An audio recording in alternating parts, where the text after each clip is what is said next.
لو ابنك شخصية حساسة هتبطل تطلب منه أي طلب من غير ما تمدح حاجة في شخصيته قبلها.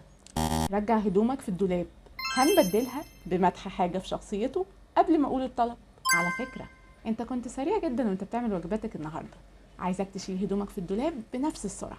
أو ممكن برضو نستخدم حس الدعابة: نداء من ميم ألف ميم ألف إلى ألف حاء ميم دال. الشخص اللي مش هيرجع هدومه مكانها في الدولاب هضطر أنزله من المركبة الفضائية وارميه في الفضاء رجاء اتخاذ الإجراءات الفورية. لأن الطرق دي مع ابنك اللي شخصيته حساسة هتبين له إنك محتاج مساعدته فعلا، مش بتنتقده. على عكس ما أجي أطلب من ابني اللي شخصيته حساسة الطلب من غير مدح قبله أو حتى حس دعابة، للأسف تبعا لطبيعة شخصيته الحساسة ممكن يحس إنك بتنتقده أو حتى يفكر إنك مش بتحب أي تصرف ليه وإن هو مش مقبول عندك وإنك رافض شخصيته. أشوفكم على خير.